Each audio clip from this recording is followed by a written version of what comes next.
Hello, my name is Catherine Rose, and I am very excited to be part of the Bushwick book club for Anne of Green Gables.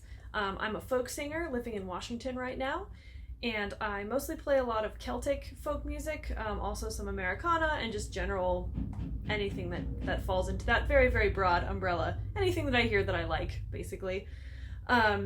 So some background about me that's relevant to why I wrote this song and why I was so interested in the Anne of Green Gables book.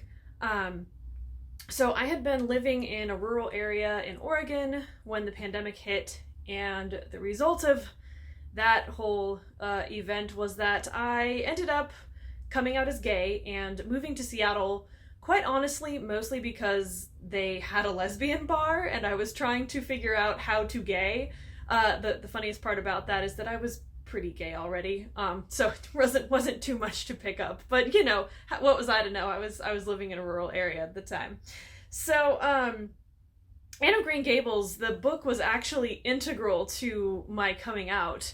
It was something that I read in elementary school, and at the time I was probably about 10 or 11 years old when I read it, and I had a really intense, friendship, whatever you want to call it, with a girl that was very, very similar to what Anne has with Diana in the book. And so, people ask you, like, when did you know you were gay? And, like, the answer is weird because always, but I didn't understand that these things that I was feeling meant that I was gay. Because, I mean, if you look at our media and everything, it's just kind of like, doesn't everybody look at women this way? Like, I don't understand. I thought this was a normal thing. So yeah, there's also a line in Anne of Green Gables where Anne is pining for Diana, and because she knows that she's gonna have to grow up and get married to a man. And so she's just devastated about this whole idea.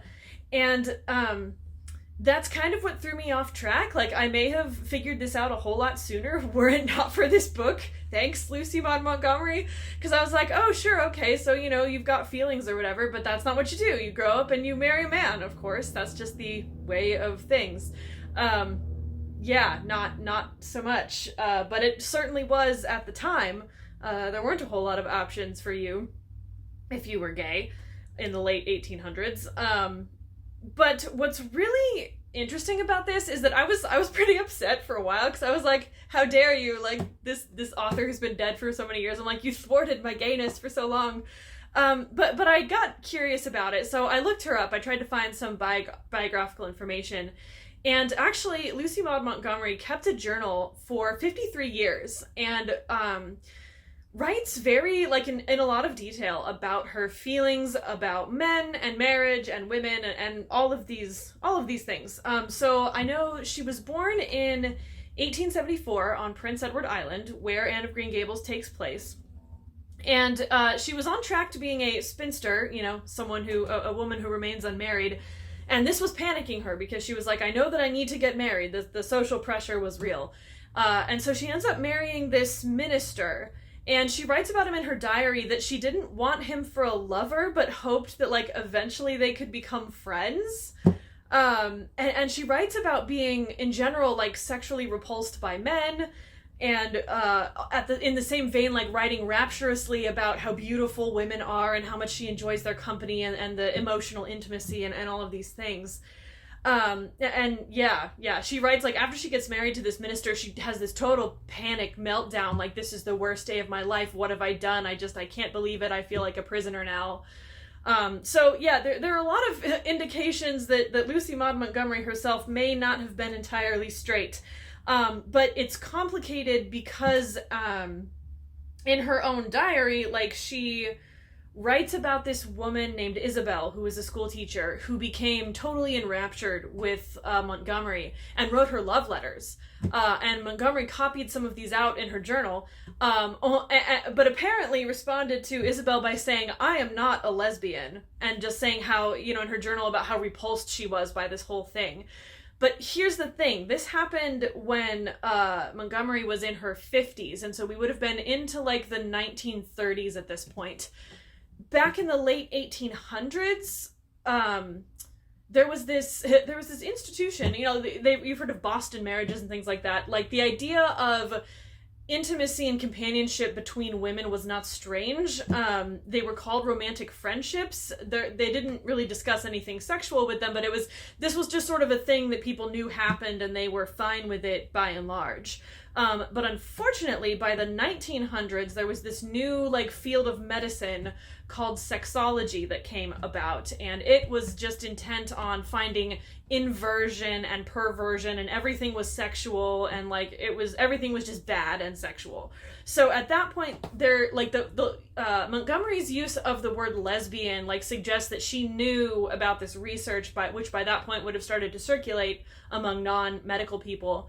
And so she was like, oh, this thing that maybe 20 years before she would have been like, oh yeah, sure, this is a thing. Now she's going, this is a sign of inversion, and this is bad, and I just don't want to be associated with that. Even though she was, by all accounts, miserable in the marriage that she was in. It was like, what was she going to do? Also at that time, the term lesbian didn't mean how we use it now. It was much more... Oops, sorry, I've got an alarm on my phone that's going off.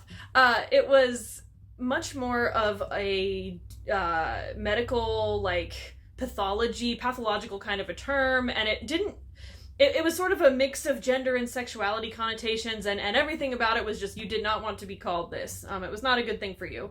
So, I think in Montgomery's response that, she's protesting and saying, I don't have a disease. There's nothing wrong with me. I'm not sick or perverted or any of these things. So, you draw your own conclusions on where she fell on this whole spectrum, but there's definitely a lot of interesting stuff about her life that influenced how she wrote these books. To the song that I wrote for this, I looked up, because I'm a huge folk music nerd, I looked up songs that would have been popular on Prince Edward Island, around Prince Edward Island during that time. And one of them is a ballad called Her Mantle So Green, which came over from the UK. And it's what they call a broken token ballad. So two lovers they exchange some sort of token, a ring, something embroidered, or something symbolizing their affection for one another, and then they're separated for a long period of time, and then when they get back together and meet again, they don't recognize each other, but then one of them pulls out the token, pulls out the ring and goes, oh, it's you, So I really like the idea of true love in disguise. I think it really fits with the books and Montgomery's life and just queerness in general. So I wrote new words to that existing tune and also added a chorus. A lot of the words are quotes from the books, and it's basically a love letter from Anne to Diana. So I hope you enjoy.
her tale.